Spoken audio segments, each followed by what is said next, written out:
Here are 10 little-known celebrity facts that sound too wild to be true, but absolutely are. Shia LaBeouf is widely known for his intense dedication to his roles, often pushing the boundaries of method acting to fully immerse himself in his characters. One of the most extreme examples of this commitment reportedly occurred during the filming of the 2014 war movie, Fury, directed by David Ayer and starring Brad Pitt. In preparation for his role as Boyd Bible Swan, a deeply religious tank gunner, LaBeouf allegedly went to extraordinary lengths to embody the psychological and physical reality of a World War II soldier. According to various reports and cast interviews, LaBeouf did not shower for extended periods during filming, wanting to replicate the unsanitary and grueling conditions soldiers endured on the battlefield. He also allegedly had one of his own teeth removed, though a more sensational version of the story claims he had multiple, up to 20 teeth pulled. So this higher number, however, is widely regarded as an exaggeration or maybe a misunderstanding. In addition, it's been stated that he actually cut his own face during production to ensure the makeup department wouldn't have to apply artificial wounds. He supposedly reopened the cuts each day to keep that consistency in appearance, opting for real injuries over prosthetics. LaBeouf's intense behaviour reportedly caused tension on set, with some cast members noting that his extreme method acting made collaboration a bit challenging at times. Director David Ayer has defended LaBeouf's approach, suggesting that his raw commitment added authenticity to the film. Nonetheless, stories like these have fueled both admiration and controversy around LaBeouf, solidifying his reputation as one of the most unpredictable and committed actors of his generation. Will Smith famously turned down the lead role of Neo in The Matrix, a decision he has openly discussed in interviews with a mix of humour and humility. At the time, Smith was at the height of his popularity, coming off blockbuster successes like Independence Day and Men in Black. When the Wachowskis, relatively unknown filmmakers at the time, approached him with the concept for The Matrix, Smith admits he didn't fully grasp the visionary nature of their idea. He later described their pitch as confusing and too abstract, involving vague explanations of camera techniques like bullet time and philosophical jargon that didn't resonate with him in the moment. Instead of taking the role of Neo, Smith chose to star in Wild Wild West, a big-budget sci-fi western that ultimately flopped both critically and commercially. In hindsight, Smith has said that he believes Keanu Reeves was a better fit for the role of Neo and that the film turned out better than it might have with him in the lead. He praised Reeves' performance as iconic and perfectly suited to the character's stoic, introspective nature, something Smith felt he might not have delivered in the same way. Smith's decision not to join The Matrix became one of the most talked about examples of a missed opportunity in Hollywood history, yet he's taken the whole experience in stride, often joking about it in interviews and using it as an example of how not every decision in a successful career is the right one. Ironically, the choice helped reinforce his image as a confident, self-aware star who isn't afraid to admit when he's made a mistake. J.K. Rowling's path to literary success was anything but easy, and her early rejections are often cited as a powerful example of perseverance and belief in one's creative vision. In the early 1990s, Rowling, then a single mother living in Edinburgh, was struggling with financial hardship and bouts of depression. She began writing Harry Potter and the Philosopher's Stone during this time, developing the idea of a young boy who discovers he is a wizard and attends a magical school called Hogwarts. Rowling wrote much of the first book in cafes, pushing through her personal struggles to complete a manuscript she believed in deeply. When the manuscript was completed, Rowling began sending it to literary agents and publishers. The process was disheartening. She received rejection after rejection, 12 in total, from major publishers across the UK.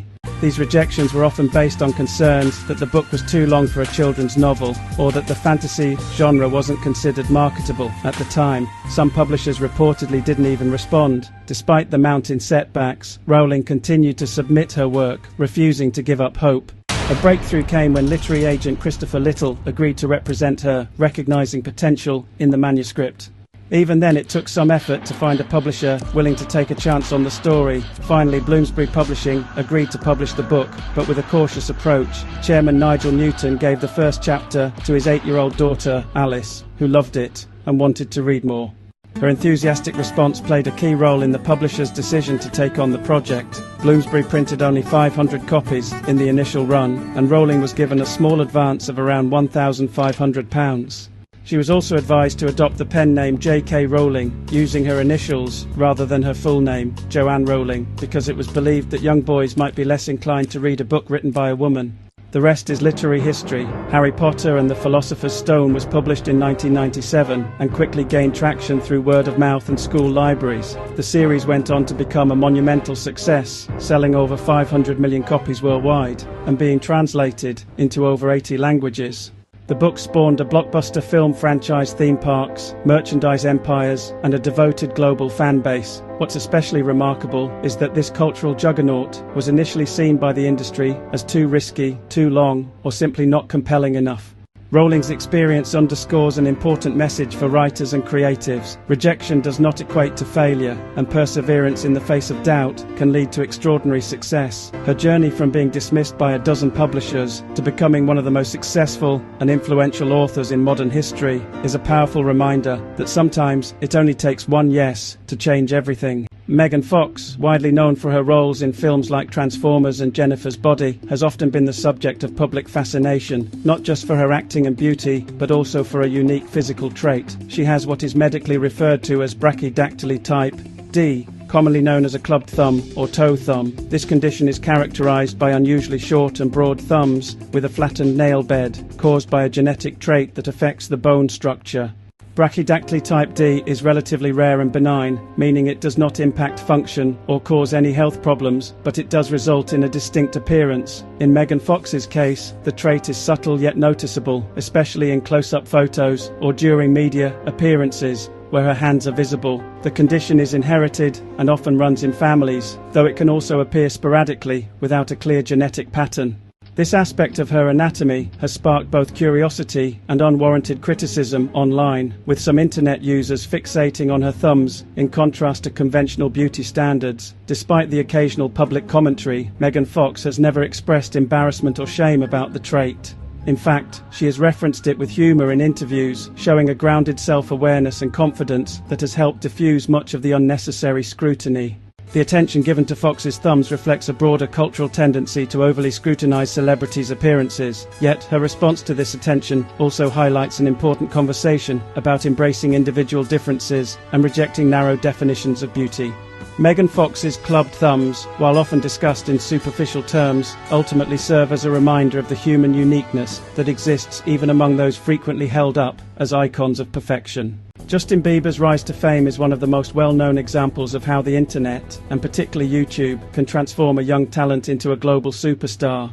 His journey began in Stratford, Ontario, where he was raised by his single mother, Patty Mallet. From a young age, Bieber showed a natural talent for music, teaching himself to play various instruments, including the drums, guitar, piano, and trumpet. To showcase her son's abilities, Patty started uploading videos of him singing covers of popular songs to YouTube, initially for friends and family who couldn't attend his local performances.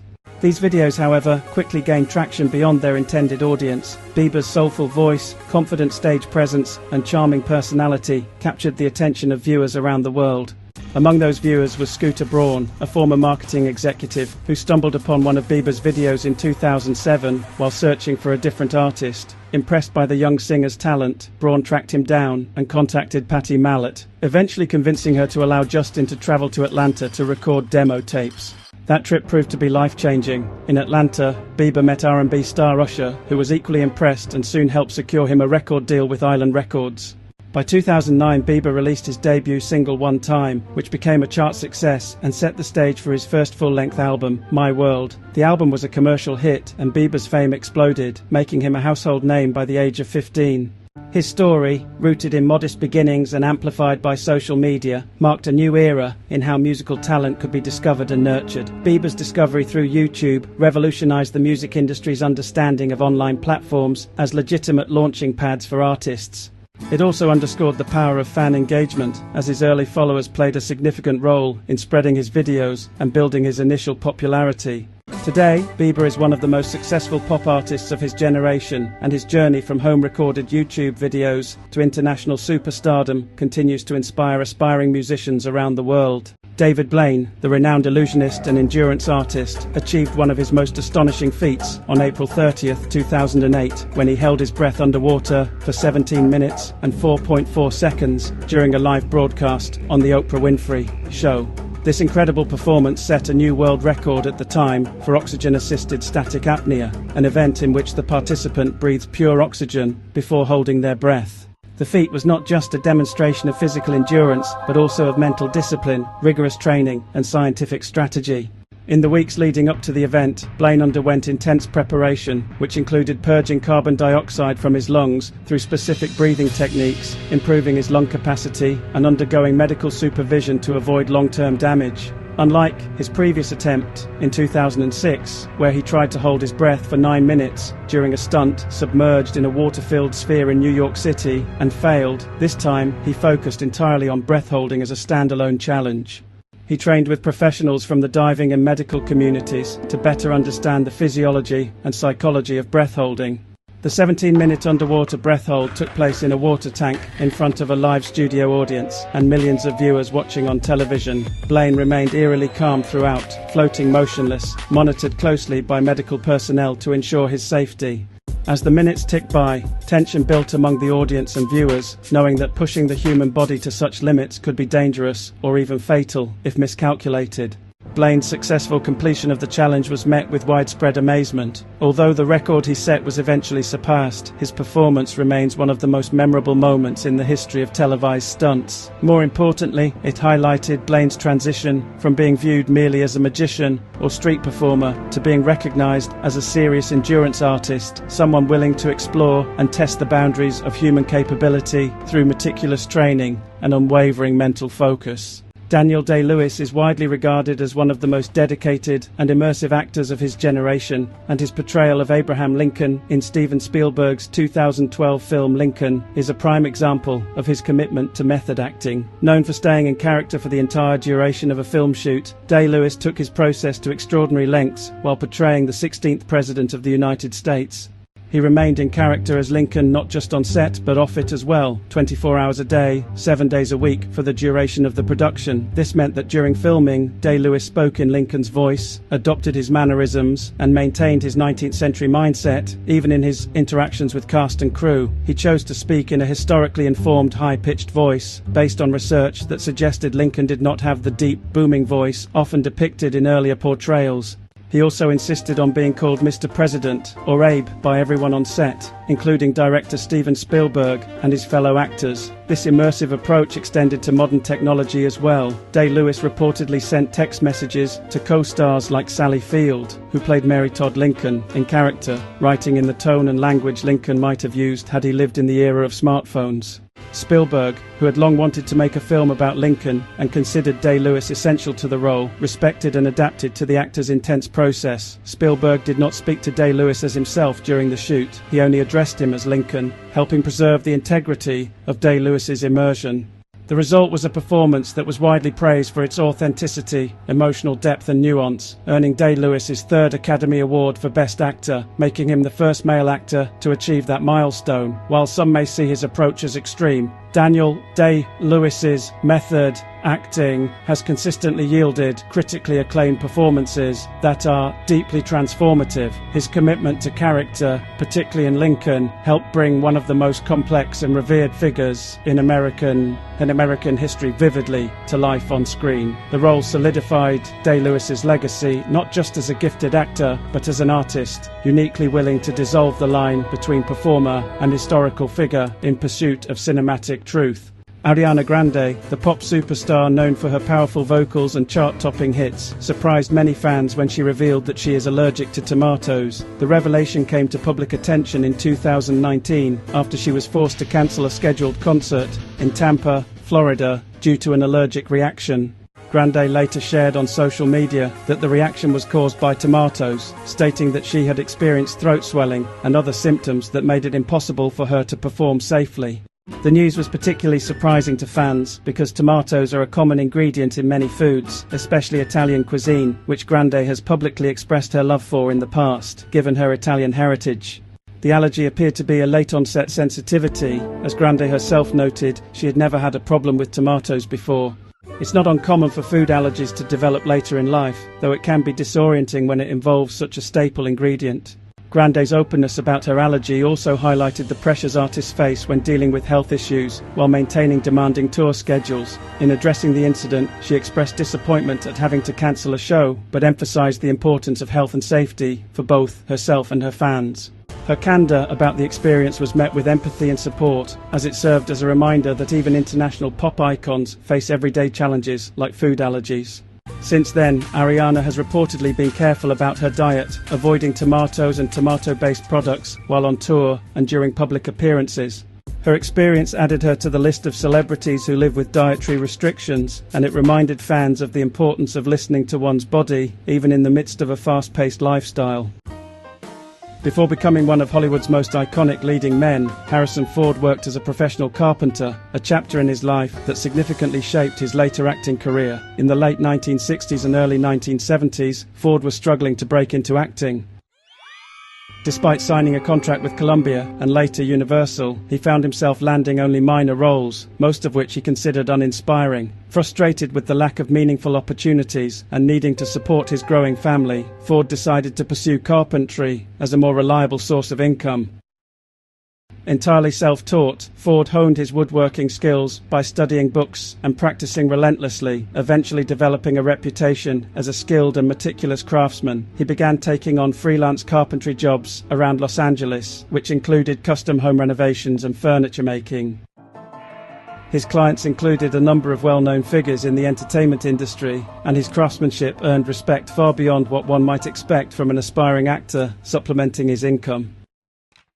Ironically, it was through carpentry that Ford reconnected with the acting world in a more substantial way. One of his jobs involved building cabinets for George Lucas, who was then preparing to film American Graffiti, released in 1973. Impressed by Ford's personality and presence, Lucas cast him in the role of Bob Falfa, a part that helped rejuvenate Ford's stalled acting career.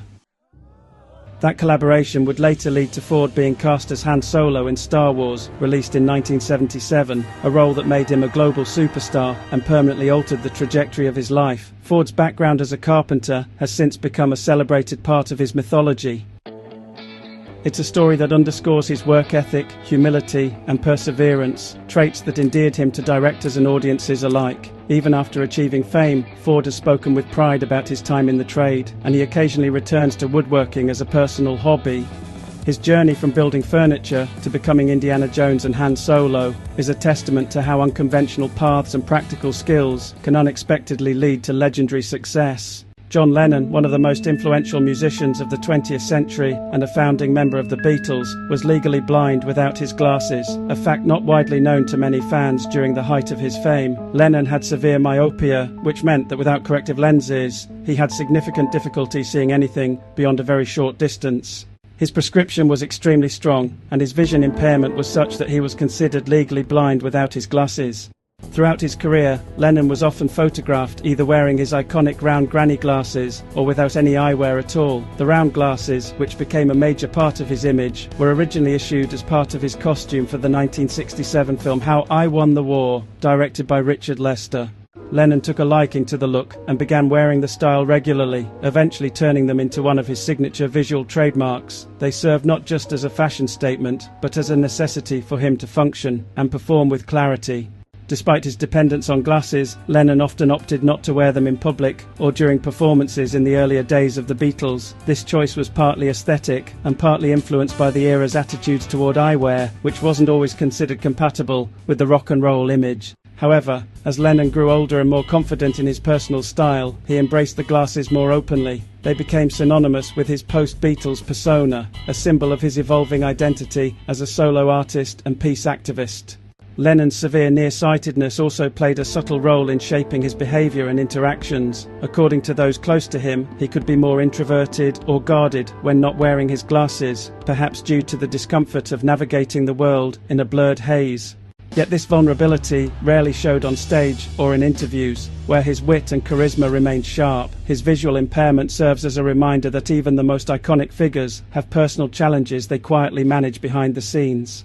Thank you so much for watching. I hope you enjoyed diving into the lesser-known side of these celebrities, but the story doesn't end here. Next up, we're pulling back the curtain on celebrities both past and present. You won't want to miss. Stay tuned.